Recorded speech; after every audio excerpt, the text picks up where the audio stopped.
سيدنا يونس عليه السلام وما فيها من المواعظ والعبر، سورة الصافات، تفسیر ابن کثیر۔ الحمد لله رب العالمين، والصلاة والسلام على أشرف الأنبياء وسيد المرسلين سيدنا محمد وعلى آله وأصحابه أجمعين۔ اللهم صل على سيدنا محمد وعلى آل سيدنا محمد كما صليت على إبراهيم وعلى آل إبراهيم في العالمين إنك حميد مجيد۔ أعوذ بالله من الشيطان الرجيم، بسم الله الرحمن الرحيم۔ وإن يونس لمن المرسلين إذ أبق إلى الفلك المشحون فساهم فكان من المدحضين فالتقمه الحوت وهو مليم فلولا أنه كان من المسبحين للبث في بطنه إلى يوم يبعثون فنبذناه بالعراء وهو سقيم وأنبتنا عليه شجرة من يقطين وأرسلناه إلى 100,000 أو يزيدون فآمنوا فمتعناهم إلى حين۔ قال المؤلف والمفسر رحمه الله تعالى: أدام النفع بعلومه وعلومكم في الدارين آمين، إلى أن قال: قد تقدمت قصة يونس عليه الصلاة والسلام في سورة الأنبياء، وفي الصحيحين عن رسول الله صلى الله عليه وسلم أنه قال: ما ينبغي لعبد أن يقول أنا خير من يونس بن متى، ونسبه إلى أمه، وفي رواية إلى أبيه۔ اب مفسر رحمت اللہ علیہ ان آیات کی تفسیر بیان فرماتے ہیں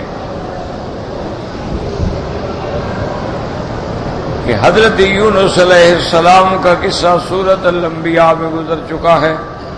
صحیحین کی حدیث ہے، یعنی بخاری اور مسلم نے جس کو تخریج فرمایا ہے کہ حضور پاک صلی اللہ علیہ وسلم نے فرمایا کہ کسی کو یہ نہیں کہنا چاہیے کہ میں یونس بن متى سے زیادہ بہتر ہوں۔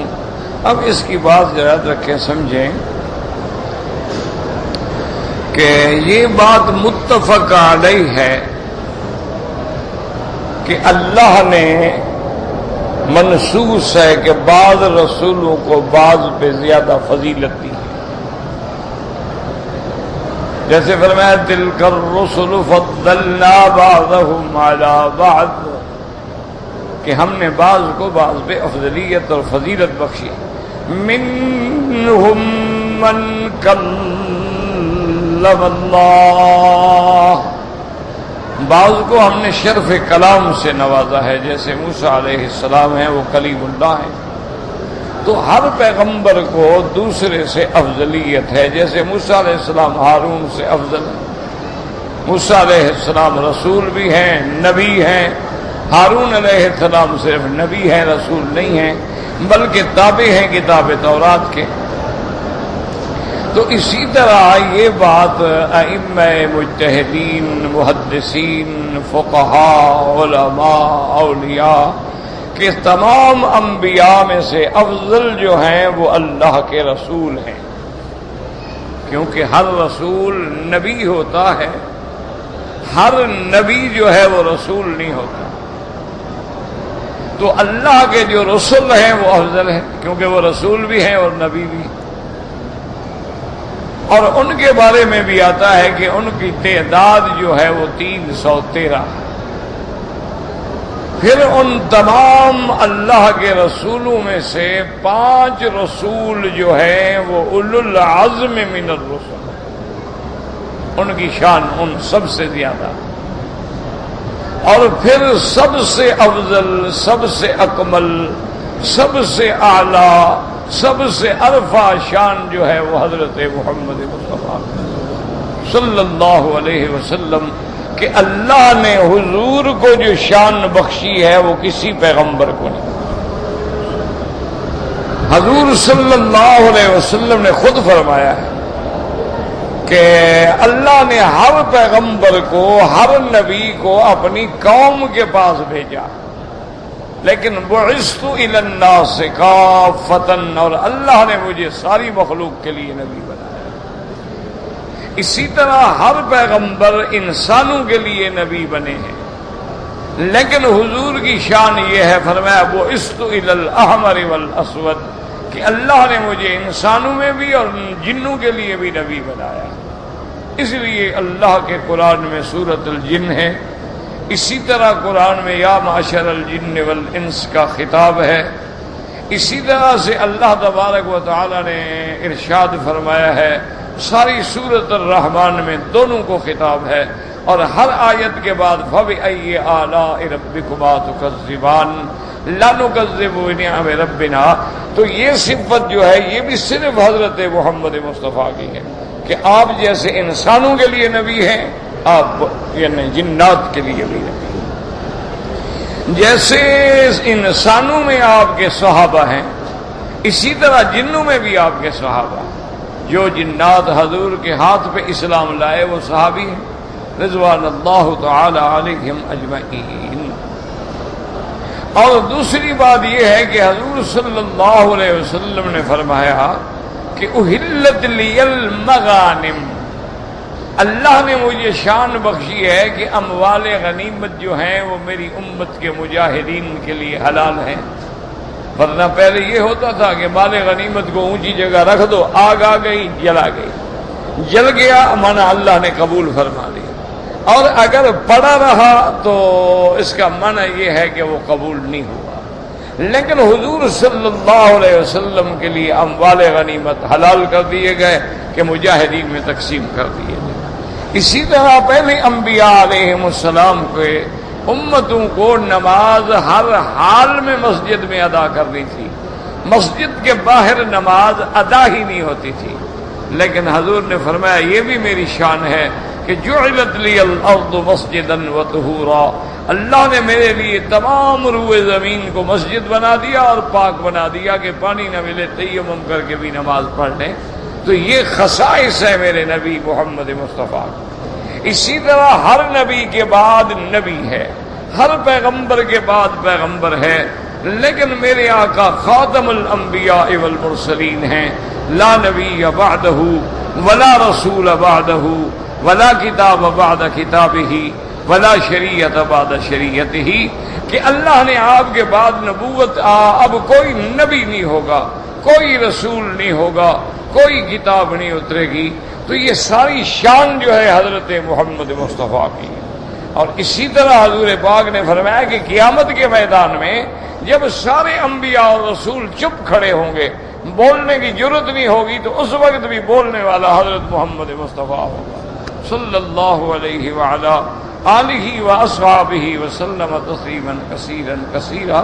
تو اس لیے اس میں کوئی شک نہیں کہ حضور سب سے افضل ہیں، تمام انبیاء سے افضل ہیں۔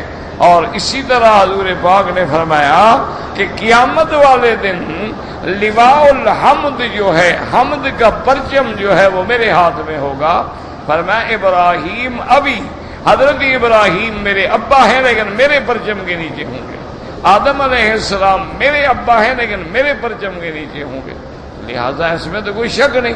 لیکن یہاں حضور فرماتے ہیں کہ مجھے یونس سے بہتر نہ کہو، اور حدیث بھی صحیح ہے ان کی ہے، آپ نے فرمایا کہ ما ينبغي لعبد ان يقول انا خیر من یونس بن متى كما قال، فرمایا مجھے حضرت یونس سے بہتر نہ کہو۔ تو اب اس کے بارے میں یاد رکھیں، علماء نے دو جواب دیے ہیں۔ ایک جواب تو یہ ہے کہ یہ اس وقت آپ نے فرمایا جب آپ کو اپنی افضلیت کے بارے میں پتہ نہیں تھا، جب اللہ پاک نے آپ پر یہ بات واضح کر دی کہ آپ کی امت تمام امتوں سے بہتر ہے اور آپ تمام انبیاء سے افضل ہیں۔ کنتم خیر امت اخرجت للناس، اور اللہ نے واضح فرما دیا وَيَكُونَ الرَّسُولُ عَلَيْكُمْ شَهِيدًا، اور اللہ نے فرمایا وَكَيْفَ إِذَا جِئْنَا مِنْ كُلِّ أُمَّةٍ بِشَهِيدٍ وَجِئْنَا بِكَ عَلَى هَؤُلَاءِ شَهِيدًا۔ اللہ پاک قیامت میں حضور کی گواہی تمام انبیاء کے اوپر ہوگی۔ تو یہ جب مانا یہ تھا کہ پہلے آپ کو اطلاع نہیں تھی، جب فضیلت کی اطلاع مل گئی تو واضح ہو گیا کہ حضور سب سے افضل ہے۔ اور بعض علماء نے فرمایا کہ نہیں، جواب اس کا یہ ہے کہ شان والا کبھی اپنے آپ کو نہیں کہتا کہ میں سب سے اونچا ہوں۔ یہی تو دلیل شان ہے کہ حضور فرماتے ہیں مجھے حضرت یونس سے نہ بڑھایا کرو، انبیاء سے نہ بڑھایا کرو، میری شان میں غلو نہ کیا کرو، میری شان میں حد سے نہ گزرا کرو۔ یہی تو شان والے کی شان ہے کہ آپ افضل ہیں، کہ جو شان والا ہوتا ہے وہ تواضع اختیار کرتا ہے، وہ اپنے آپ کو کم سمجھتا ہے اور دوسرے کو بڑا سمجھتا ہے۔ تو یہ دلیل ہے کہ حضور صلی اللہ علیہ وسلم افضل ہیں تمام انبیاء علیہم الصلاۃ والتسلیم سے۔ اب مفسر فرماتے ہیں یونس ابن متہ، بعض علماء فرماتے ہیں کہ آپ کی نسبت جو ہے والدہ کی طرف ہے، جیسے حضرت عیسیٰ کی نسبت ماں کی طرف ہے، لیکن بعض علماء نے فرمایا کہ نہیں، یہ شرف صرف حضرت عیسیٰ علیہ السلام کو ہے کہ انہ نسب الی امہ عیسی ابن مریم، عیسی ابن مریم، کیونکہ حضرت عیسیٰ کو اللہ نے بغیر باپ کے پیدا کیا ہے۔ یونس ابن متہ کی نسبت جو ہے اپنے باپ کی طرف ہے۔ اللہ فرماتے ہیں وَإِنَّ يُونُسَ لَمِنَ الْمُرْسَلِينَ اِذْ أَبَقَ إِلَى الْفُلْكِ الْمَشْحُونِ۔ یاد رکھیں ابقا آبکن عبدن آبکن، وہ غلام جو مالک کی اجازت کے بغیر بھاگ جائے اس کو کہتے ہیں آبکن۔ اب حضرت یونس نے بھی چونکہ اللہ کے حکم کا انتظار نہیں کیا، اس لیے فرمایا گیا اذ ابق الی الفلک المشحون۔ فلک مانا کشتی، مشحون مانا بھری ہوئی کشتی، آدمی بھی ہے، سامان بھی ہے، ہر چیز سے بھری ہے۔ حضرت یونس بھی بھاگ کے اسی طرف گئے تاکہ کشتی میں سوار ہو کے دریا کے دوسرے کنارے پہ چلے جائیں۔ قال ابن عباس رضی اللہ تعالی عنہما هو المقر المملو بالامتیاء، حضرت ابن عباس فرماتی ہیں کہ وہ کشتی اذ ابق الى الفلک المشحون، مشحون کا کیا معنی یعنی بھری ہوئی کشتی، فساہم فکان من المدحضین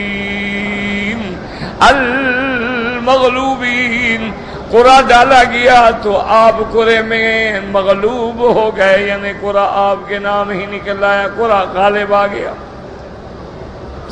فصاحب وكان من المضحدين المغلوبين وذلك أن السفينة تلعبت بها الأمواج من كل جانب وأشرفوا على الغرق فساهموا ولا منطق عليه القرى يلقي في البحر لتخف بهم السفينة فوقعت القرعة على نبي الله يونس عليه الصلاة والسلام 3 مرات وهم يظنون به يلقى من بينهم وتجرد من ثيابه ليلقى نفسه وهم يعبون عليه ذلك۔ اب مفسر رحمۃ اللہ علیہ فرماتی ہیں کہ جب کشتی کو امواج نے، دریا کی موجوں نے گھیر لیا، کشتی امواج میں پھنس گئی، ڈوبنے کا خطرہ ہو گیا، تو انہوں نے فیصلہ کیا کہ ایک آدمی جو ہے وہ اتر جائے، ایک آدمی اپنی قربانی دے تاکہ باقی کشتی جو ہے وزن کم ہو جائے گا تو بچ جائے گی۔ اب کون جان دے فساہمون نے قرآن دادی کی علی من تقع علیہ القرآن، تو کہ جس کے نام پہ قرآن نکلے وہ قربانی دے۔ خدا کی شان ہے کہ 3 دفعہ قرآن دادی کی گئی اور تینوں دفعہ حضرت یونس کا نام نکلا، لیکن کشتی والے نہیں چاہتے تھے کہ حضرت یونس دریا میں جائیں، کیوں پتہ نہیں پھر بچ پائیں گے نہیں بچ پائیں گے، دوسرے کنارے پہ پہنچیں گے نہیں پہنچیں گے۔ تو کشتی والے چاہتے تھے کہ آپ بچ جائیں، آپ نہ جائیں۔ اب اس کے بعد جب آپ نے تیاری کر لی اور اپنے کپڑے مبارک اتارے تاکہ یلقا نفسہ، اپنے آپ کو دریا میں ڈالیں، وہم یعبون علیہ ذلک، لیکن کشتی والے بار بار کہیں کہ حضرت آپ اپنے آپ کو نہ ڈالیں۔ فأمر اللہ تعالی حوتا من البحر الأخضر ان يشق البحار وان يلتقم يونس علیہ السلام فلا يشم له لحما ولا يكسر له عظما فجاء ذلك الحوت والقى يونس عليه السلام نفسه فالتقمه الحوت ذهب به فطاف به البحار كلها۔ اب حضرت یونس علیہ السلام نے جب اپنے آپ کو دریا میں ڈالنے کے لیے تیار کیا، اللہ پاک نے ایک خاص مچھلی کو حکم دیا جو بحر الاخضر میں تھی کہ فوراً دریاؤں میں گزر کے پہنچو اس مقام پہ۔ وَأَن يَلْتَقِمَ يُونُسَ، اور یونس علیہ السلام کو اپنے منہ میں لے لو، لینے کے بعد نکل لو، لیکن خبردار آپ کے کسی چمڑے کو، گوشت کو بھی نقصان نہ ہو، کسی ہڈی کو بھی نقصان نہ ہو۔ اب فرماتے ہیں کہ وہ مچھلی آ گئی، وَأَلْقَى يُونُسَ عَلَيْهِ السَّلَامَ نَفْسَهُ، حضرت یونس نے اپنے آپ کو دریا میں ڈالا، فَالْتَقَمَهُ الْحُوتُ، آپ کو مچھلی نے نگل لیا، وَذَهَبَ بِهِ فَطَافَ بِهِ الْبِحَارَ كُلِّهَا، مچھلی نے اپنے پیٹ میں لے کے تمام دریاؤں کی سیر بھی کرا دی۔ فَلَمَّا اسْتَقَرَّ يُونُسُ فِي بَطْنِ الْحُوتِ حَسِبَ أَنَّهُ قَدْ مَاتَ ثُمَّ حَرَّكَ رَأْسَهُ وَرِجْلَيْهِ وَأَطْرَافَهُ فَإِذَا هُوَ حَيٌّ فَقَامَ وَصَلَّى فِي بَطْنِ الْحُوتِ۔ اب جب کافی وقت گزر گیا، حضرت یونس علیہ السلام نے سمجھا کہ مجھے موت آ گئی مچھلی کے پیٹ میں، لیکن ہاتھ کو حرکت دی تو حرکت دے سکتے ہیں، گردن اٹھائی تو اٹھا سکتے ہیں، پاؤں کو حرکت دی تو دے سکتے ہیں، تسلی ہو گئی کہ موت نہیں آئی، میں زندہ ہوں۔ اب آپ نے بطن الحوت کے اندر جو ہے نماز پڑھی، یہ شان ہے پیغمبر کہ مچھلی کے پیٹ کے اندر ہے تب بھی اللہ کا ذکر ہے۔ وَقَانَ مِن جُمْلَةِ دُعَائِهِ يَا رَبِّ اتَّخَذْتُ لَكَ مَسْجِدًا فِي مَوْضِعٍ لَمْ يَبْلُغْهُ أَحَدٌ مِّنَ النَّاسِ۔ اب بعض علماء فرماتی ہیں کہ آپ نے اور جہاں جتنی اور دعائیں مانگی اس میں یہ بھی کہا کہ میرا مولا، یہ تیرا بندہ آج تجھے اس جگہ سجدہ کر رہا ہے جہاں کسی نے سجدہ نہیں کیا ہے، کوئی بندہ بھی مچھلی کے پیٹ میں جا کے سجدہ ریز نہیں ہوا، میں یہاں بھی تیرے آگے سجدہ ریز ہوں، سجدہ کر رہا ہوں۔ وَاخْتَلَفُوا فِي مِقْدَارِ مَا لَبِثَ فِي بَطْنِ الْحُوتِ فَقِيلَ ثَلَاثَةَ أَيَّامٍ قَالَ قَتَادَةُ۔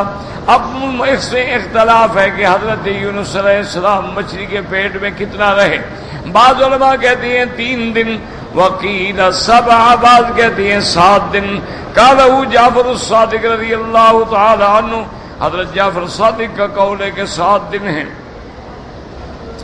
وقیل 40 یوما، بعد کہتے ہیں 40 دن۔ وقال مجاہد الشعبی التقمه ضحا ولفظه عشیۃ، اور اس کے بعد حضرت مجاہد حضرت شعبی سے روایت کرتے ہیں کہ صبح کے وقت میں آپ مچھلی کے پیٹ میں گئے تھے جب ضحیٰ کا وقت تھا، اور شام کو مچھلی نے پیٹ سے نکال دیا۔ واللہ تعالی عالم مقدار ذلک، اللہ جانتے ہیں کہ حقیقتاً کتنی وقت تھا۔ وفی شعر امیہ بن ابی السلط وانت بفضل منک نجیت یونسا وقد بات فی اضعاف الحوت لیالیا، کہ مولا تیری ذات ہے جس نے یونس علیہ السلام کو مچھلی کے پیٹ میں نجات دی، اور حضرت یونس نے کتنی راتیں جو ہے مچھلی کے پیٹ کے اندر گزاری۔ لیکن یاد رکھو کہ یہ ساری روایات جو ہیں نہ قرآن میں ہیں نہ حدیث میں، کہ مچھلی کے پیٹ میں 3 دن رہے، 7 دن رہے، 40 دن رہے، کیسے نماز پڑھی، کیسے کھڑے، یہ ساری روایات جو ہیں کتب متقدمہ سے ہیں۔ لا نصدق ولا نکذب، نہ ہم تصدیق کرتے ہیں نہ تکذیب کرتے ہیں، اللہ کے قرآن نے صرف اتنا بتایا ہے کہ ہم نے حکم دیا، مچھلی نے پیٹ میں نگل۔ اور حضرت یونس علیہ السلام نے اس حال میں بھی ہمیں پکارا، ہم سے دعا کی، مقصد دکھانا یہ ہے کہ امتحان انبیاء پہ بھی آ جاتے ہیں۔ مقصد سمجھانا یہ ہے کہ حضرت یونس نے اللہ کے حکم کا انتظار نہیں کیا تو امتحان آ گیا۔ مقصد دکھلانے کا یہ ہے کہ اللہ کی قدرت کا کمال ہے کہ زندہ رکھنا چاہے مچھلی کے پیٹ کے اندر زندہ رکھ لے، یہ اللہ کی شان ہے۔ اور اسی طرح یہ بھی دکھلانا چاہتے ہیں کہ لوگوں حضور کی امت کو مسئلہ سمجھ آئے کہ یونس علیہ السلام اتنے بڑے قید خانے میں، اتنے بڑے امتحان میں، اتنے بڑے بلا میں جب مبتلا ہوئے تو کس کو پکارا؟ اللہ کو پکارا۔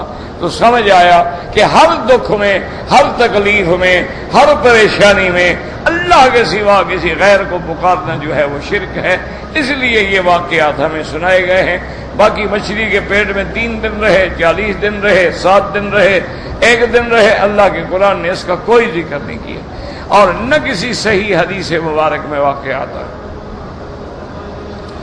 اللہ فرماتے ہیں فَلَوْلَا أَنَّهُ كَانَ مِنَ الْمُسَبِّحِينَ لَلَبِثَ فِي بَطْنِهِ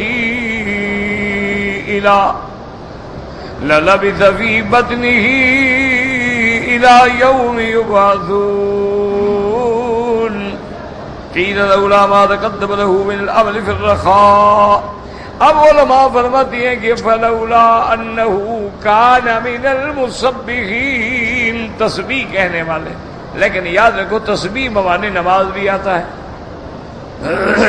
فَسَبِّحْ بِحَمْدِ رَبِّكَ وَكُن مِّنَ السَّاجِدِينَ وَاعْبُدْ رَبَّكَ حَتَّى يَأْتِيَكَ الْيَقِينُ۔ اور بعض علماء فرماتے ہیں فَلَوْلَا أَنَّهُ كَانَ مِنَ الْمُسَبِّحِينَ، یعنی آپ جب دنیا میں تھے، جب راحت میں تھے، آرام میں تھے، اللہ کو یاد کرنے والے تھے، اس لیے اس دکھ میں بھی اللہ نے مدد فرما دی۔ اس لیے حکم ہے کہ ہر حال میں اللہ کو یاد کرو۔ اور جب آدمی صحت میں یاد کرتا ہے، صحیح حدیث میں آتا ہے کہ جب ایک بندہ روزانہ 2 نفل پڑھتا تھا، تہجد پڑھتا تھا، اشراق پڑھتا تھا، قرآن کی تلاوت کرتا تھا، اللہ کا ذکر کرتا تھا، تسبیحات کہتا تھا، بیمار ہو گیا بیچارہ۔ اب وہ غریب نہ تو کھڑے ہونے کے قابل ہے، نہ تہجد کی مشقت برداشت کر سکتا ہے، اب محتاج ہے، بیمار ہے، معذور ہے، تو اللہ حکم دیتے ہیں فرشتوں کو کہ میرے فرشتے یہ میرا بندہ معذور ہو گیا، جو عمل صحت میں کرتا تھا لکھتے رہو۔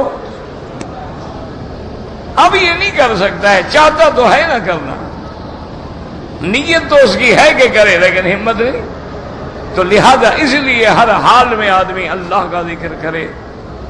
اور سب سے افضل بات یاد رکھیں، کیونکہ ہم جس دور میں گزر رہے ہیں یہ بڑے فتنوں کا دور ہے، بڑے بڑے فتنے پیدا ہو گئے، بڑے بڑے جھوٹے لوگ اور جھوٹے دائی پیدا ہو گئے، بڑی بڑی بدعات ایجاد ہوئیں کہ جن کا تصور بھی نہیں کیا جا سکتا ہے۔ تو اب نجات کا ایک ہی راستہ ہے کہ ایک تو اللہ کے فرائض نہ چھوڑا کریں۔ ایک بات یاد رکھ لو، مثلا 5 نمازیں فرض ہیں، ہر حال میں پڑھیں، نفل نہیں پڑھ سکتے کوئی بات نہیں، اشراق نہیں پڑھ سکتے کوئی بات، تہجد میں نہیں اٹھے کوئی بات نہیں،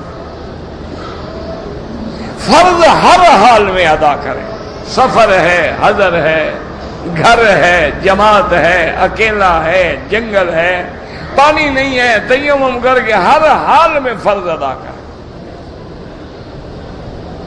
اسی لیے آپ دیکھیں کہ یہ عرب لوگ جو ہیں ان کی زندگیاں کیسے کامیاب ہوئیں، حالانکہ یہ غریب تو اس غربت کے دور سے گزرے ہیں جس کا آپ تصور بھی نہیں کر سکتے۔ ان پر تو وہ دور آیا ہے کہ بھوک کی وجہ سے ان کو آسمان دھواں دھواں نظر آتا تھا۔ ان پر ایک غربت کا یہ عالم گزرا ہے کہ یہ پرانے چمڑے جو تھے نا راستے میں پڑے ہوتے تھے، ان کو اٹھا کے لاتے تھے، دھو کے دیگچی میں ڈال کے ابال کے وہ پانی پی لیتا تھا۔ ان پر تو ایسا دور بھی گزرا ہے کہ اونٹ کی کوہان کو یعنی چیرا دے کے اس کے اندر سے جو کوئی نکلے، پانی نکلے، خون نکلے، پی لیتے۔ ان پر ایسے دور بھی گزرے ہیں، حتیٰ کہ مومنین پہ، کافروں کو چھوڑے صحابہ پہ بھی ایسے دور گزرے ہیں کہ بی بی عائشہ فرماتی ہے کہ ہمارا گزارا کیا تھا کہ 2 کھجور کے دانے اور پانی۔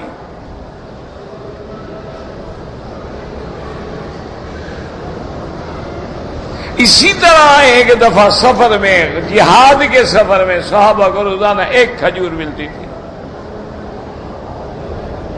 پھر وہ 1 کھجور بھی کم ہو گئی تو اب 1 کھجور 2 صحابہ کو ملتی تھی۔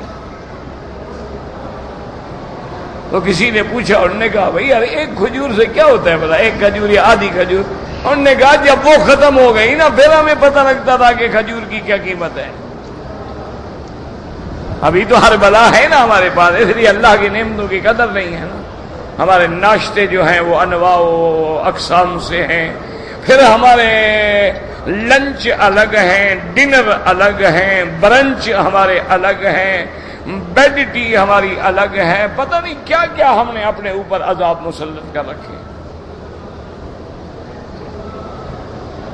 حضور سرکے کے اندر روٹی بھگو کے کھا لیتے اور فرماتے نعم الادام والخل، یار کتنا اچھا سالن ہے سرکہ۔ کبھی کبھی گوشت آتا تھا تو کھا لیا۔ حتیٰ کہ بی بی عائشہ صدیقہ رضی اللہ تعالی عنہا فرماتی ہیں کہ ما شبع آل محمد، حضور کے گھرانے والوں نے تو پیٹ بھر کے کھجور بھی نہیں کھائی جب تک خیبر فتح نہیں ہوا۔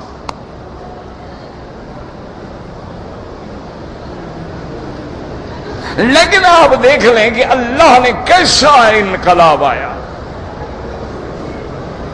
دینی انقلاب، عقیدے کا انقلاب، عمل کا انقلاب، اور پھر ایسا انقلاب آیا کہ اللہ نے آج پوری دنیا میں سب سے اگر امیر ترین لوگ ہیں تو وہ یہ لوگ ہیں۔ ہر بڑی طاقت ان کی محتاج ہے الحمدللہ۔ یہ الگ بات ہے کہ کوئی نہ مانے، لیکن ورنہ اللہ نے سب کو ان کا محتاج بنا دیا، دین میں بھی دنیا میں بھی۔ کروڑوں عمرے والوں کا، کروڑوں حجاج کا استقبال کرنے کا شرف اللہ نے ان کو دیا۔ حرمین الشریفین کی توسیع، تزئین، آرائش، تکمیل کی خدمت کا موقع اللہ نے ان کو دیا۔ مسجد نبی محمد مصطفیٰ کو بنانے، سنوارنے، سجانے کا موقع اللہ نے ان کو دیا۔ جتنے مساجد ہیں اس مملکت میں ان کو بنانے کا سہرا اللہ نے ان کو دیا۔ پھر پورے عالم میں، دنیا میں کوئی ملک نہیں ہے جہاں اس حکومت نے الحمدللہ مسجد نہیں بنائی۔ ہر جگہ اللہ اکبر کی اذانیں گونجتی ہیں، یہ شرف اللہ نے ان کو دیا۔ پہاڑوں کو توڑو تو سونا اللہ نے ان کو دیا، زمین کو کھودو تو بلیک گولڈ اللہ نے ان کو دیا۔ آخر وجہ کیا ہے ان کی کامیابی کی؟ یاد رکھو، وجہ یہ ہے ایک عقیدہ ان کا پکا ہے۔ عقیدے میں ڈھل ملی یقین نہیں ہے کہ حجر اسود کا بوسہ بھی دے دیا، قبر کا بوسہ بھی دے دیا۔ ان کا عقیدہ ڈھل مل یقین نہیں ہے کہ کعبے کا طواف بھی کر لیا، مزاروں کا طواف بھی کر لیا۔ ان کا عقیدہ ڈھل مل یقین نہیں ہے کہ ملتزم بھی یا رب البیت العتیق اور قبر پہ یا داتا یا غوث یا شیخ عبد القادر جیلانی بھی پکار لیا۔ نہیں، یہ سیدھی کھری قوم ہے۔ نہیں مانا تو ابو جہل بن گئے، مانا تو صدیق بن گئے۔ یہ درمیان میں آدھا تیتر آدھا بٹیرا نہیں ہے کہ میلاد بھی منا لیا، رج بھی بنا لی، توحید میں تقریر بھی کر لی۔ یوم حسین آئے تب بھی موجود ہے ماشاءاللہ، محرم کا جلوس نکلے حاضر ہیں، محمد مدنی کے میلاد کا جلوس نکلے تب بھی حاضر ہیں، کسی لیڈر کا جلوس نکلے تب بھی حاضر ہیں، حضور کے نام پہ بھی مر جائیں گے، اپنے لیڈر کے لیے بھی مر جائیں گے، جی فلاں دیکھو ماشاءاللہ جان دے دی، کس لیے بھی اللہ کے دین پہ قربان ہو گیا ہے۔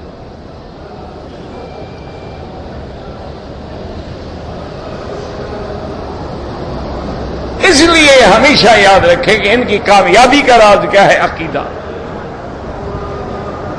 کہ اللہ کو یہ صحیح معنوں میں مانتے ہیں، وحدہ لا شریک لہ، اللہ کی ذات پہ صفات پہ ان کا صحیح ایمان ہے، اس میں کوئی نہ لچک ہے نہ کمزوری ہے۔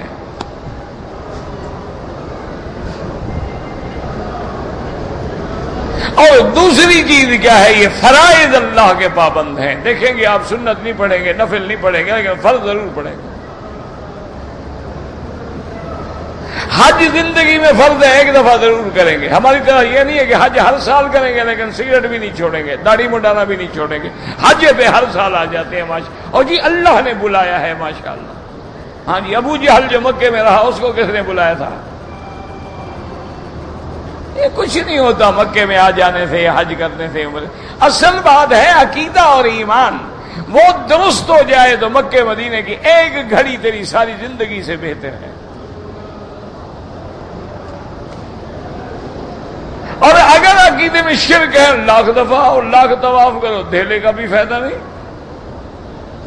لاکھ حج پڑھو، لاکھ عمرے کرو، جیسے آئے تھے بدھو اسی طرح گھر کو گئے، شیو کر کے آئے تھے شیو کر کے گئے ہیں، جھوٹ بول کے آئے تھے جھوٹ بول کے جا رہے ہیں، سمگلنگ کرتے تھے من جانے کے بعد بھی کرتے ہیں، سود کھاتے تھے جانے کے بعد بھی کھاتے ہیں۔ اس عمر حج کا پھر کوئی فائدہ نہیں، اس سے بہتر ہے گھر بیٹھے رہو یا اپنے اندر تبدیلی لاؤ، ورنہ پھر خدا کے گھر کو تو گواہ نہ بناؤ اپنے گناہوں کا۔ ان میں یہ بات ہے کہ ایک عقیدے کی صحت ہے فرائض اللہ، اور دوسری بات یہ ہے کہ اگر اللہ ان کو پیسہ دے، زکوٰۃ 1 لاکھ نکلنی ہو تو یہ 1.5 لاکھ تو نکالیں گے، یہ نہیں ہو سکتا کہ 99,000 نکال لیں۔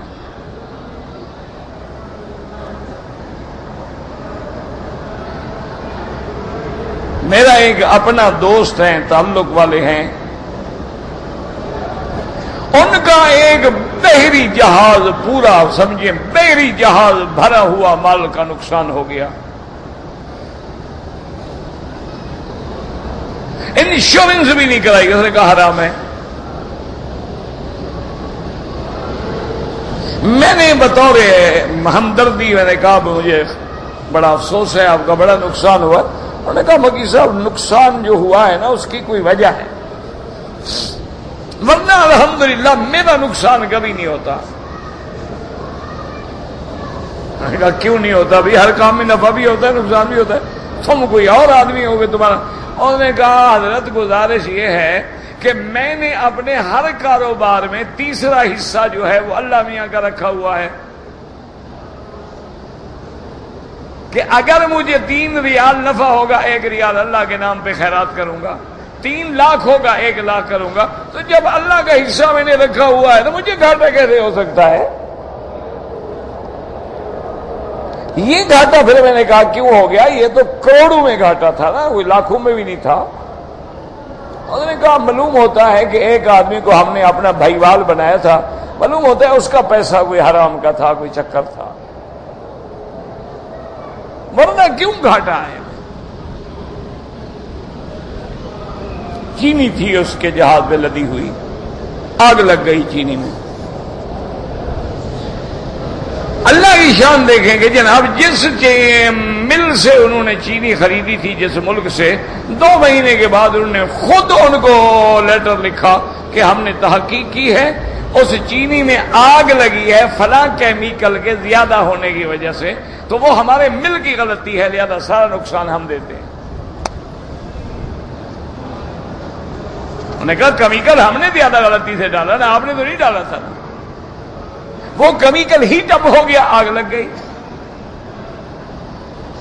تو اس لیے آپ کا جتنا نقصان ہوا ہے نا، خرید سے لے کر پہنچنے تک آنا جانا سب ہمارے ذمہ ہے، اللہ نے دے دیا۔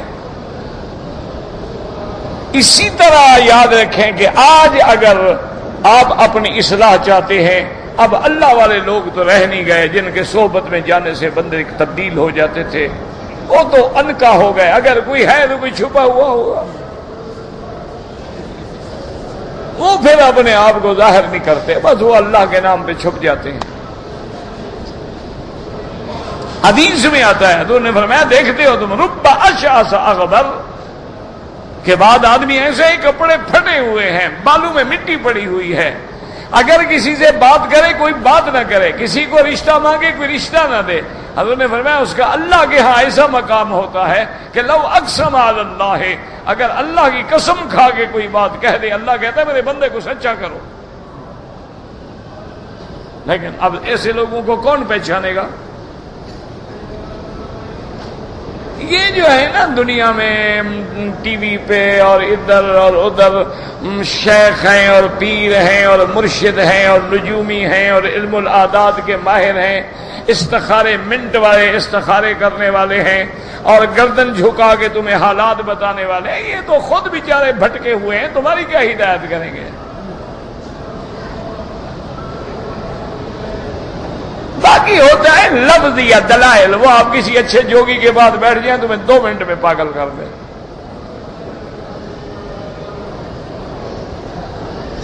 آپ کسی اچھے نجومی کے پاس بیٹھ جائیں جو اچھا منجم ہو، آپ کا جناب سارا اگلا پچھلا چٹھا کھول کے تمہارے سامنے رکھ دے۔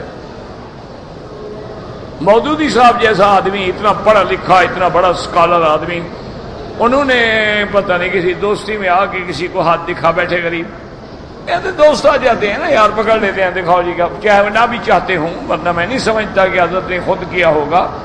اس کے بعد انہوں نے کہا کہ بھائی ان لوگوں کو ہاتھ دکھانا تو ایسے ہی جیسے اپنے آپ کو اریاں کر کے کسی کے آگے پیش کر دیا جائے۔ انہوں نے کہا اسی لیے اللہ نے حرام کیا، اسی لیے یہ عقیدہ رکھنا کفر ہے۔ ان کو تو چھوڑیں، ان سے ہدایت کیا ملے گی؟ وہ جو خود بھٹکے ہوئے تمہیں کہاں لے جائیں گے؟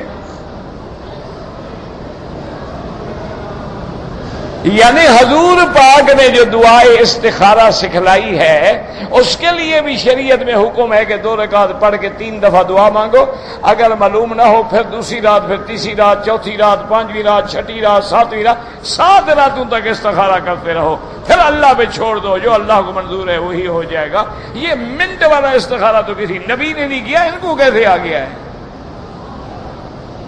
کہ ٹیلی فون پہ اچھا ہولڈ پہ رہیں جی، ہاں تمہارے گھر میں جادو ہے، اب مجھے بلاؤ جادو نکالنے کے لیے۔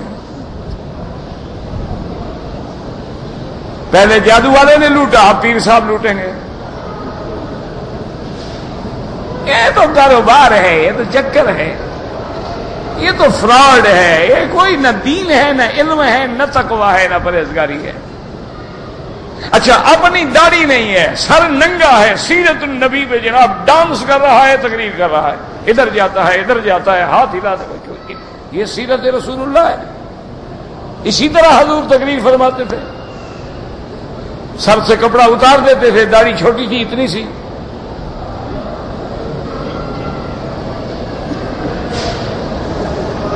اور خدا کے بندے جو اپنے 4.5 فٹ کے بدن کو ٹھیک نہیں کر سکا، وہ تمہیں کیا ٹھیک کرے گا؟ جن کے اپنے ڈریس جو ہیں روزانہ ڈیزائنر بناتے ہیں کہ آج یہ کرتا میچ کرے گا، اور آج اس تقریر میں اس لائٹ کے ہمارے پس منظر میں جو لائٹنگ ہوگی، جو رنگ ہوگا، اس کے مطابق مجھے کون سا لباس پہن کے آنا چاہیے۔ اللہ کے نبی کے پاس تو دوسرا جوڑا ہی نہیں تھا۔ صحابہ نے کہا حضور جوڑا بنا دیں، فرمایا کیوں بناتے ہو؟ اسرافیل نے تو سور پہ منہ رکھا ہوا ہے، پتہ نہیں کب قیامت قائم ہو جائے، کپڑوں کے لیے کیا کریں گے؟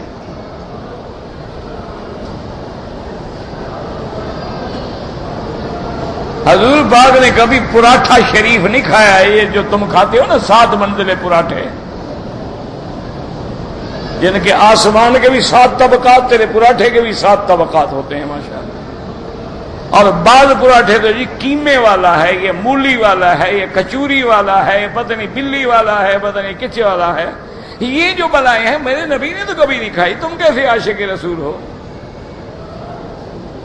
یہ 3 منزلہ گلاس لسی کے اندر باقاعدہ کھوئے کے پیڑے ڈال کے تو نبی نے کبھی نہیں پیے.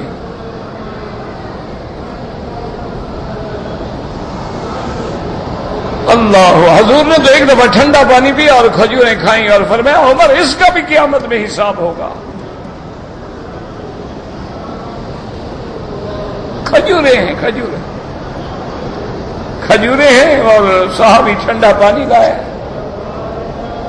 حضور نوش فرما رہے. اللہ فرمایا ذل بارد وماء بارد، ٹھنڈا سایہ ہے، ٹھنڈا پانی ہے، کھجوریں ہیں، عمر قیامت میں حساب ہو. کہ تم نے یہ طاقت جو میں نے تمہیں خوراک سے دی کہاں استعمال کی؟ تو اس لیے میرا عزیز، میری بات اگر مان لو تمہاری مرضی، نہ مانو تمہاری مرضی، لیکن آج کل اصلاح کا کوئی ذریعہ مجھے کم از کم نظر نہیں آتا ہے. یا تو میں جاہل ہوں، میری آنکھیں ٹھیک نہیں ہیں، میں دیکھ نہیں سکتا، میں بزرگوں کو نہیں پہچان سکتا، ورنہ ہم نے تو جناب یہ ہے کہ جس کے بھی قریب ہوئے ہیں نا اندر اندھیرے دیکھے.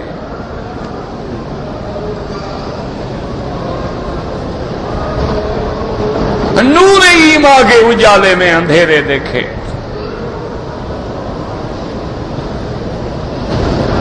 مولوی پادری پنڈتوں کے حسین روپوں میں ظالم و جابر و سفاک لٹیرے دیکھے. یا رب تیری دنیا کو بہت غور سے دیکھا میں. ظاہراً شکلیں ہیں، اندر کچھ اور ہے. ورنہ ایمان سے کہیں پیر ہو یا عالم ہو، اس کے دروازے پہ کوئی کار والا آ جائے فوراً دروازے کھل جاتے ہیں، ملاقات کا ٹائم بھی مل جاتا ہے، حضرت کھانا بھی ساتھ بٹھا کے کھلاتے ہیں. اور غریب آئے کہتے ہیں اس کو کہو یار بیٹھ جائے مسجد، جب حضرت نماز پہ آئیں گے وہاں ملے گا، کیا سر پہ چڑھا رہا ہے، بٹھاؤ نا اس کو باہر. یہ پیر کی شان ہوتی ہے، یہ عالم کی شان ہوتی ہے. حضرت شاہ جی کے پاس مفتی زین العابدین کسی فیصل آباد کے مل والے کو لے گئے کہ حضرت یہ ہمارے مل والے ہیں. السلام علیکم. شاہ جی نے کہا وعلیکم السلام. بیٹھ گئے. تھوڑی دیر کے بعد شاہ جی نے ادھر بیٹھ کے طالبوں سے گپ شپ لگانی شروع کر دی. تو مفتی صاحب نے کہا کہ حضرت یہ ہمارے بڑے مہربان ہیں اور بڑے اچھے کام کرنے والے ہیں، مل والے ہیں، آپ ان کو بھی تھوڑا سا ٹائم دے دیں. فرمایا مفتی صاحب کبھی کوئی دل والا ملے تو لے آنا، مل والے لے جاؤ، مجھے کیا کام مل والوں سے، مجھے کیا کام ہے تمہارے مل والوں سے. سینکڑوں آدمیوں نے پیسے پیش کیے کہ حضرت حج کر لیں. فرمایا اللہ قادر ہے، مجھے نہیں دے سکتا، اور مجھے اللہ نے غریب بنایا، میرے اوپر حج فرض ہے ہی نہیں. میری تو ایک وقت کی روٹی ہے، دوسرے وقت کی ہے ہی نہیں. آدھی زندگی میری جیل میں، آدھی میری ریل میں کٹ گئی، میں کیسے حج کروں؟ انہوں نے کہا حضرت ہم پہ. انہوں نے کہا تمہیں دے سکتا ہے پیسے، اللہ مجھے نہیں دے سکتا. اس کی حکمت ہے، اس نے نہیں دی ہے، بس نہیں دی ہے، ٹھیک ہے. وہ ہمیں نہیں آنے دیتا اپنے دروازے پہ، ورنہ تمہیں دینے پہ قادر ہے تو ہمیں بھی تو دینے پہ قادر ہے نا. یہ مقام تھا، خودداری تھی، اللہ تبارک و تعالی کی رحمت تھی. تو اب میرا بھائی اصلاح چاہتے ہو، عقیدہ ٹھیک کر لو، فرائض اللہ کی پابندی کر لو، والدین کی فرما برداری، اور جتنا ٹائم ملے قرآن پڑھو یا درود پڑھو. بس اگر کچھ بننا چاہتے ہو اب یہی راستہ باقی، اور کوئی راستہ باقی. ہوں گے اللہ والے، میں منکر نہیں ہوں، الحمدللہ بڑے اولیاء اللہ ہوں گے، میں بدقسمت ہوں مجھے نہیں ملے. لیکن قرآن تو سب کو ملتا ہے نا. اسی لیے آپ دیکھیں گے نا، عرب آئیں گے، ظہر کی نماز ہے، عشاء کی نماز ہے، اذان ہوگی، 2 رکعت پڑھیں گے، فوراً قرآن اٹھا لیں گے. چلو بھی کچھ نہیں تو 2 آیتیں پڑھ لوں گا، 4 آیتیں پڑھ لوں گا، آدھا پارہ پڑھ، آدھا صفحہ پڑھ لوں، تکبیر ہوگی، قرآن رکھیں گے، اللہ اکبر، نماز. اب اگر اصلاح ڈھونڈتے ہو تو پھر اللہ کے کلام میں ڈھونڈو اور اتباع محمد مصطفیٰ میں ڈھونڈو۔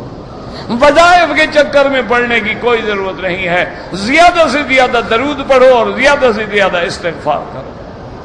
اگر اصلاح چاہتے ہو تو اس کے علاوہ اب مجھے تو کم از کم نظر نہیں آتی، ایک طالب العلم کی حیثیت میں نے بڑی ٹکریں ماری ہیں، بہت ڈھونڈا ہے، بہت دیکھا ہے، اور جو تھے اس وقت ہمیں عقل نہیں تھا، جب ہمیں عقل آیا محروم ہو گئے۔ اللہ کی مرضی ہے۔ اب اگر چاہتے ہو بس یہی اپنے گھر عقیدہ ٹھیک کر لو، مشکل کیا ہے؟ اللہ کی توحید، اس کے سوا کوئی نفع نقصان دینے والا نہیں، بس ختم ہو گئی بات۔ اس کے سوا کسی کی عبادت نہیں، اس کے سوا کسی کو پکارنا نہیں، اس سے سوا کسی سے مانگنا نہیں۔ موٹی بات ہے، کون سا مشکل مسئلہ ہے؟ اللہ کے سوا کسی کا سجدہ نہیں، اللہ کے سوا کسی کی نظر نیاد منت منوتی نہیں، حضور کی غلامی، حضور کی اتباع، حضور کی اطاعت، اور اس کے بعد نماز فرض ہیں ادا کرو، زکوٰۃ اللہ پیسے دے ادا کرو، زندگی میں اگر پیسہ ہے حج ادا کرو، والدین زندہ ہیں ان کی خدمت کرو، فوت ہو گئے ان کے لیے کوئی صدقات جاریہ کی کوشش کرو، اور جتنا ٹائم ملے، دن ہے رات ہے، آدھا گھنٹہ 10 منٹ قرآن کی تلاوت کرو، وظیفے کے طور پہ یا درود پڑھو یا استغفار پڑھو، بس۔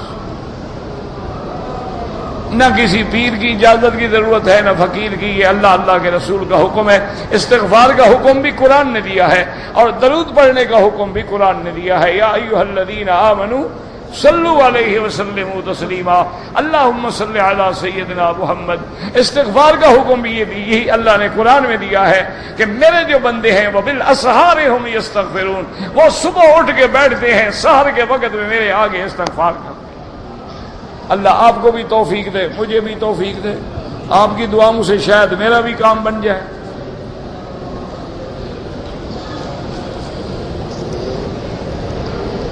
حضور کے لیے اگر ہم قربانی کریں جائز ہے، کوئی منع نہیں، صدقہ ہے مالیہ، جس کے لیے چاہیں کریں۔ قبرستان میں جا کے قرآن خوانی کرنا بالکل حکم نہیں، وہاں حکم یہ ہے کہ جب گزرو السلام علیکم یا دار قوم مؤمنین انا انشاء اللہ بکم لاحقون انتم السابقون ونحن الاثر یغفر اللہ لنا ولکم۔ بس یہ پڑھ کے چلے جائیں، ویسے گھر میں قرآن پڑھو، ان کے لیے دعا کرو، اللہ ان کو ثواب پہنچائیں گے۔ قبر پہ بھی تم نے نہیں پہنچانا، ثواب تو اللہ نے پہنچانا ہے، تو وہاں پہنچا سکتا ہے، گھر سے بھی پہنچا سکتا ہے۔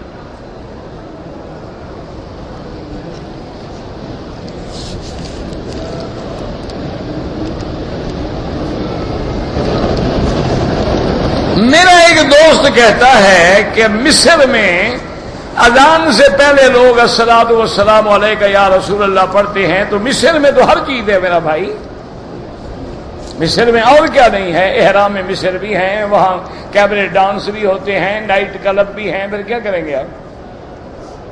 ہم نے کلمہ محمد مصطفیٰ کا پڑھا ہے، مصر والوں کا پڑھا ہے، یہ عقل کرو۔ اگر حضور نے اذان سے پہلے صلاۃ و سلام پڑھائے ہیں، بلال نے پڑھے ہیں، ابھی محذورہ نے پڑھے ہیں تو ہم حاضر ہیں، نہیں پڑھے ہیں تو پھر بدعت۔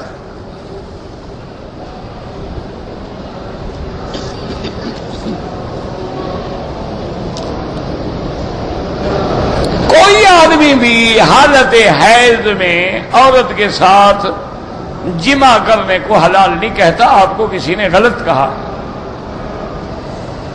یہ تو قرآن ہے، اس میں کسی مقلد یا غیر مقلد کا کوئی مسئلہ ہی نہیں ہے۔ یسألونک عن المحیض قل هو اذن فاعتزلوا النساء فی المحیض ولا تقربوهن حتى يطهرن۔ جب نص موجود ہو تو وہاں کیا جھگڑا ہے؟ قرآن ہے، اس میں کوئی مسئلہ۔ ائمہ کے اقوال وہاں ہوتے ہیں جہاں مسئلہ منسوخ نہ ہو، نص نہ ملے، قرآن نہ ملے، حدیث نہ ملے، ایک نیا مسئلہ پیش آ گیا، اب علماء مجتہدین اجتہاد کرتے ہیں۔ یہ تو قرآن کا مسئلہ ہے، آپ کو کسی نے غلط کہا ہے۔ حنابلہ کے نزدیک بھی 3 طلاقیں 3 ہوتی ہیں، بعض علماء اہل حدیث کے نزدیک ایک مجلس میں ایک ہی دفعہ 3 کہے تو 1 ہوتی ہے، باقی ائمہ کے نزدیک سب 3 کی 3 ہوتی ہیں۔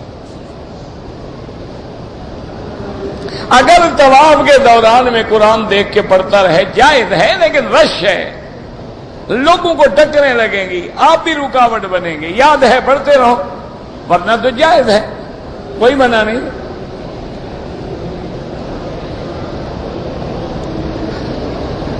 اگر ایک آدمی عمرے پہ آیا ہے، اس کے پاؤں میں موچ آ گئی ہے، وہ نہ چل سکے، ویل چیئر پہ کرا دے، کوئی مسئلہ نہیں۔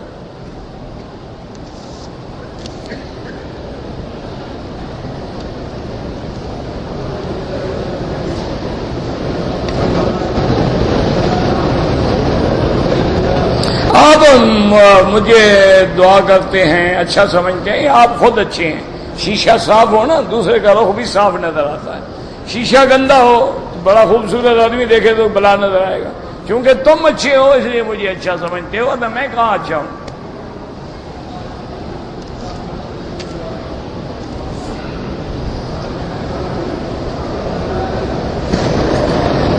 ہم نے مدینہ منورہ سے احرام نہیں باندھا، اب عمرہ قضا کریں فوراً، یا پھر آپ کو دم بھی دینی پڑے گی فوراً، کیونکہ مدینہ منورہ میقات ہے اور آپ عمرے کے لیے آئے ہوئے ہیں، اور آپ کا کوئی کام نہیں، نہ بزنس ہے، نہ تجارت ہے، نہ نوکری ہے۔ کوئی اور کام ہو تو گنجائش ہے، لیکن آپ کا تو اور کام ہے ہی نہیں۔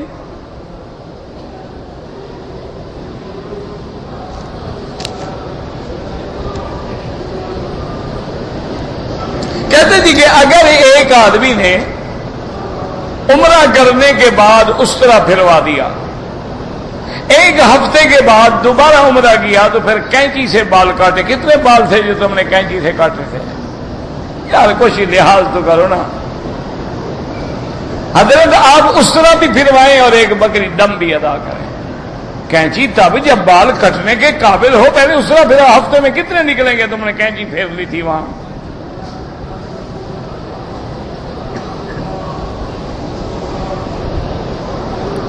اب فوراً اس طرح پھروائیں اور 1 بکری دم بھی ادا کریں۔ ملتزم کہتے ہیں حجر اسود کے کنارے سے لے کر جہاں اللہ کے کعبے کی دیوار کی چوکٹ ہے، یہ جو درمیان میں ٹکڑا ہے، یہی ملتزم ہے۔ اگر کوئی آدمی صفا مروہ دوڑتے ہوئے وضو نہ ہو، جائز ہے، کوئی بات نہیں۔ میں نے ایک پلاٹ خریدا ہے، نیت یہ ہے کہ جب کوئی پارٹی ملے گی میں اس کو بیچ دوں گا، تو بالکل زکوٰۃ دینی ہوگی، ہر سال زکوٰۃ دیں گے، اور اسی سال کی قیمت پر۔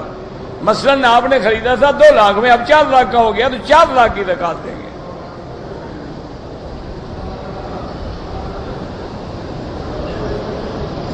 دم حدود حرم کے اندر ذبح ہوگا، باہر نہیں۔ فَلْيَبْلُغَ الْهَدْيُ مَحِلَّهُ، اور محل اس کا حرم ہے۔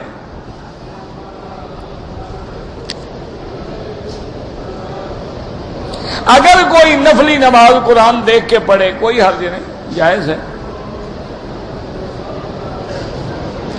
بینک والوں سے گاڑی لیز پہ لینا جائز ہے، اس کے 2 طریقے ہیں۔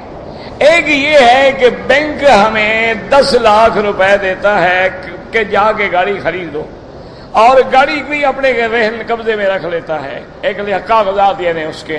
اب ہم ہر سال اس کی قسط دیتے ہیں، ہر مہینے 6 مہینے 2 مہینے کے بعد، یہ حرام ہے۔ ایک طریقہ یہ ہے کہ گاڑی بینک خود خرید لیتا ہے، اب گاڑی بینک کی ملک ہو گئی ہے، اس نے خریدی ہے 10 لاکھ میں، آپ کو بیچی ہے 12 لاکھ میں قسطوں میں، وہ جائز ہے۔ پہلے بینک کے پاس گاڑی تو ہو نا، وہ تو کہتے ہیں پیسے جو تم خریدو، تو اس کے قبضے میں تو کچھ بھی نہیں ہے، تو تمہیں کیسے بیچ دی؟ جیسے میں یہاں بیٹھے کہوں کہ جی ہوا میں جو چڑیاں اڑ رہی ہیں میں آپ کو 1 لاکھ میں بیچتا ہوں، یہ کوئی بات ہے؟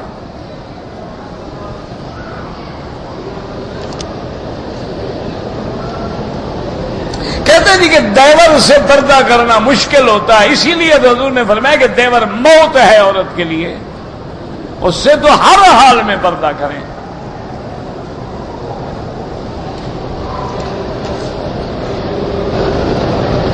بہرحال عصر کی نماز کے بعد احناف کے نزدیک کوئی نفل نہ پڑھے جب تک کہ مغرب کی اذان نہ ہو جائے. باقی ائمہ فرماتے ہیں استثناء والی طواف کیا تو پڑھ لے, یا تحیت المسجد ہے تو پڑھ لے, ورنہ وہ بھی کہتے ہیں کہ بغیر ضرورت والی نہ پڑھے.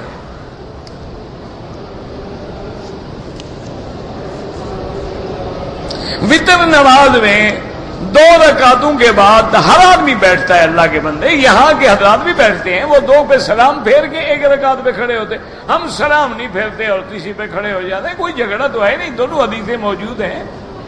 جو چیز حدیث میں ہے جھگڑا کس بات کا؟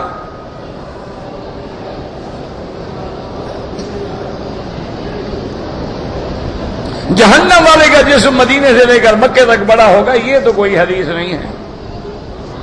اور چھوٹا ہو یا بڑا ہو اللہ جہنم سے بچائے, بس دعا کرو اللہ جہنم سے بچائے. بیٹا باپ کی جگہ عمرہ کرے, بالکل کر سکتا ہے. اگر خانہ کعبہ میں امام کے آگے کوئی مقتدی کھڑا ہو جائے اس کی نماز نہیں ہوگی.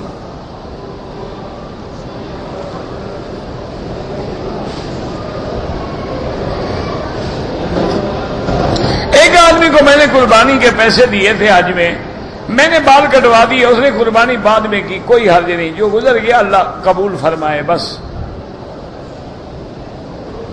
اگر عورت حالت احرام میں چہرے پہ کپڑا نہ ڈالے جائز ہے, لیکن غیر محرم لوگ آگے ہوں تو پھر ڈال لے. اگر ایک آدمی 7واں چکر بھول گیا, 6 چکر کی 1 چکر پورا کر لو بس, کوئی مسئلہ نہیں. اگر عمرے کا طواف تھا تو 1 دفعہ طواف دوہرا دو بس, کوئی جرمانہ نہیں.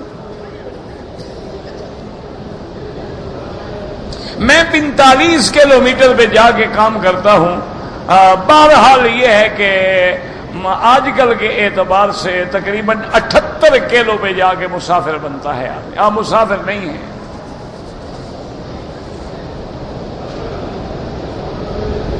جے رانا سے عمرہ, حضور پاک نے عمرہ جے رانا سے کیا ہے. اگر عورت نے احرام کے بعد کپڑا ڈال لیا چہرے پہ کوئی حرج نہیں, اللہ کے بندے. اگر غیر مرد سامنے ہوں تو پردہ کرنا ہوگا. 1,24,000 یہ بھی کوئی حدیث نہیں ہے کہ 1,24,000 نبی آئے ہیں. یہ بھی روایات ہیں صاحب کا, کوئی اعتبار نہیں ہے ان کا.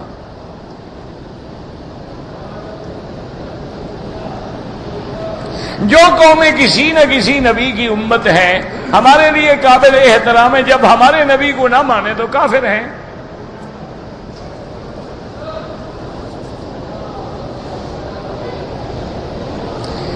سفر میں 2 نمازیں ظہر اور عصر, مغرب اور عشاء جمع کرتے ہیں, بالکل جائز ہے, کوئی منع نہیں. فرق اتنا ہے کہ امام ابو حنیفہ رحمۃ اللہ علیہ فرماتے ہیں ظہر کو آخر وقت میں پڑھیں اور عصر کو اول وقت میں پڑھیں. یعنی دونوں نمازیں اپنے اپنے وقت میں بھی ہوں گی, اکٹھی بھی ہو گئیں. کہ آپ نے 3:30 بجے ظہر ختم کی, 10 منٹ کے بعد عصر کی اذان ہو گئی. باقی ائمہ کے نزدیک جائز ہے ظہر کے وقت میں عصر پڑھ لے. اگر بائیں کندھے سے, بائیں تو نہیں ہوتا, دائیں کندھے سے کپڑا نہیں ہٹایا کوئی بات نہیں. اگر احرام کی حالت میں خوشبو والی تسبیح کو ہاتھ لگایا کچھ بھی نہیں ہوتا.